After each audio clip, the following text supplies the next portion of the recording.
Nagsimula ang kwentong ito sa isang dalawang bata nagbabae. Ang dalawang babaeng ito ay mag-best friend. Ang pangalan nito ay sina Sisi at Emma. May ginagawang video si Sisi. May channel ito at pagkatapos ay inupload na niya ito at umari ito ng samot papuri at mga komento galing sa ibang mga tao na nanonood ng kanyang video o mga taong nakasubaybay sa kanya. Natuwa si Sisi at kumuha ito ng makakain sa ref nila at umupo sa couch at nanood ng telebisyon.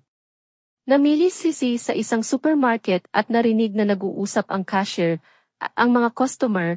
Nakilala ni Sisi ang isang customer na nakapila.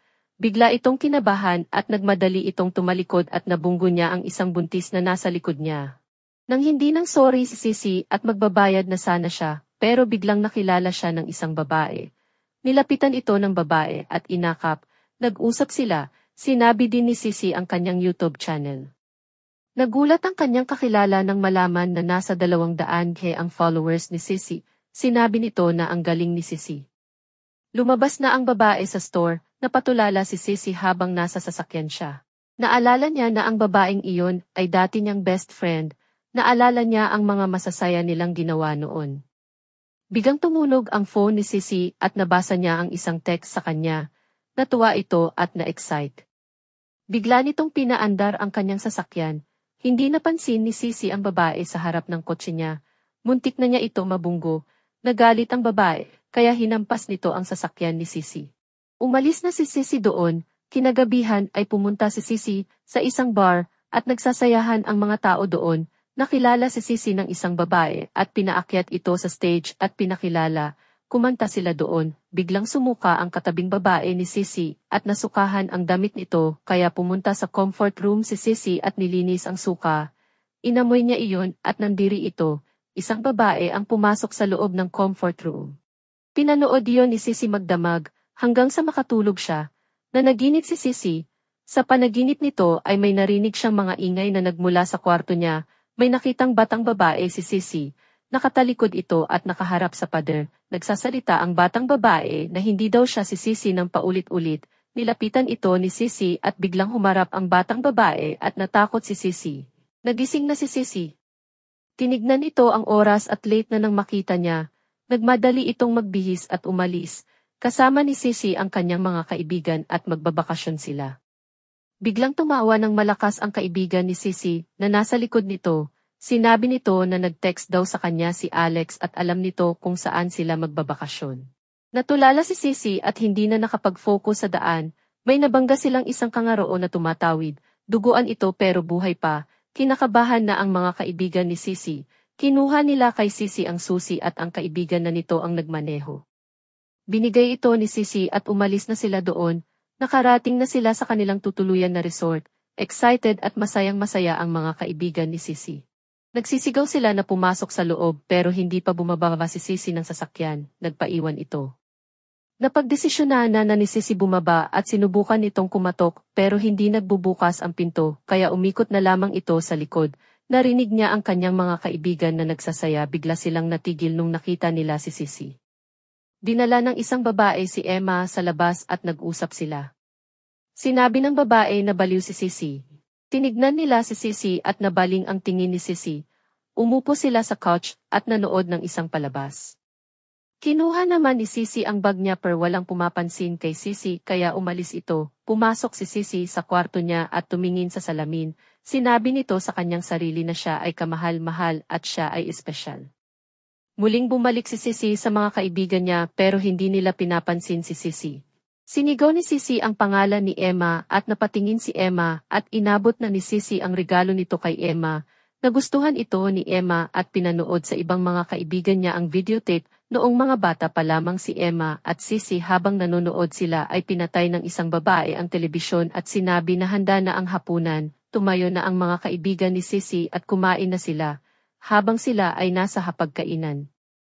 Sinabi ni Sisi sa sarili niya at sa isipan niya na siya ay kamahal-mahal at siya ay espesyal. Biglang napag-usapan si Sisi at ang kanyang ginagawang hobby. Pinaliwanag ni Sisi na siya ay isang mental health advisorist. Siya ay nagbibigay ng mga payo sa mga may problema sa sarili at iba pa. Napag-usapan din ang ibang kaibigan nila at ang mga pinagkakaabalahan nito sa buhay. Nagtuwas sila. Nag-walk out si Sisi dahil hindi nito nagustuhan ang sinabi ng isa niyang kaibigan. Pumasok sa kwarto si Sisi at nagbalot sa kanyang katawan ng isang tali. Narinig nito na tumunog ang phone niya at pumasok ito sa siya at tinignan ito. Biglang dumating ang best friend niya at tinanong kung okay lang ito. Sinamahan ito ng kanyang best friend at umiyak si Sisi. Binigyan ni Emma si Sisi ng comfort habang sila ay magkasama. Napalitan naman ng ngitya ang mga luha ni Sisi. Isang gabi habang tulog si Sisi ay bigla itong napabangon dahil sa lamok. Pinatay niya ito gamit ang kanyang mga kamay. Nagulat si Sisi dahil may nagsalita ito ay si Alex. Umupo si Alex sa tabi ni Sisi at nag-usap sila. Hinawakan ni Alex ang mga kamay ni Sisi at sinuri ito. Nilagay ito ni Alex sa mukha niya. Nagising si Sisi. Ito pala ay isang panaginip niya lamang. May nakitang note sa table si Sisi at may direksyon doon. Pinuntahan iyon ni Sisi. Habang tumatakbo, si Sisi ay nadapa. Pumunta pala sa isang ilog ang mga kaibigan nito. Nakarating na si Sisi sa lugar kung saan naroroon ang kaibigan nito. Habang nadoon ang mga kaibigan ni Sisi, pinag-uusapan nila ang mga nangyari noong mga bata pa lamang sila. Nagtago si Sisi sa likod ng puno at nakinig sa mga sinasabi ng mga kaibigan nito. Napaiyak si Sisi dahil naalala niya ang mga pangyayari noong mga bata pa lamang sila. Tinawag si Sisi ni Alex at bumaba na si Sisi at naghiubad ng kanyang damit para maligo. Nilapitan nito si Alex at kinausap. Sinabi ni Sisi ang totoo na ayaw ni Alex na naroroon si Sisi.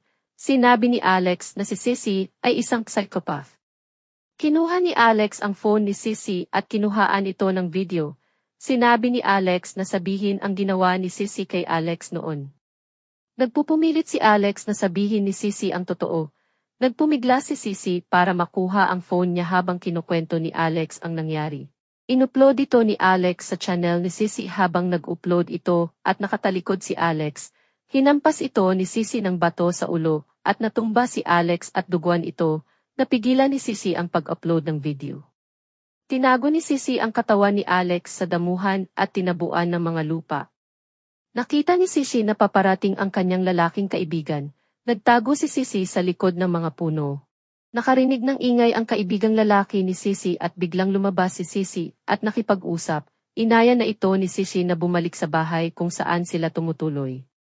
Biglang nadapa ang lalaki at naalis ang mga lupa na nakatakip sa mukha ni Alex. Pagkabangon ng lalaki ay nakita nito ang duguan mukha ni Alex at nagpanik ang lalaki at tumakbo ito. Inabol ito ni Sisi hanggang sa wala ng takbuhan ang lalaki dahil malapit na ito sa bangin. Natatakot ang lalaki at malapit na itong mahulog sa bangin. Sinabi ni Sisi ang totoo sa lalaki at sinabi niya na self-defense lamang ang ginawa nito. Nilapitan ito ni Sisi at nanghingi ng tulong dito dahil takot na takot si Sisi. Biglang narinig ni Sisi ang tawag ng isang kaibigan niya. Tinulak ni Sisi sa bangin ang lalaki at nahulog ito. Nagtago si Sisi sa isang bato. Hinanap naman ni Emma si Alex. Nakarating sa may ilog si Emma kakahanap kay Alex. Biglang nadula si Emma at inanod ng tubig sa ilog. Bumalik naman sa bahay si Sisi at nakita niya doon ang isa niyang kaibigan na nanonood ng telebisyon. Nakakita si Sisi ng isang kahoy at sinigatan niya ang kanyang sarili. Pumasok ito sa loob at nanghingi ito ng tulong sa kaibigan niya at tinulungan naman ito ng kanyang kaibigan. Binigyan niya pa ito ng skincare at nakipag-usap ito habang nasa comfort room.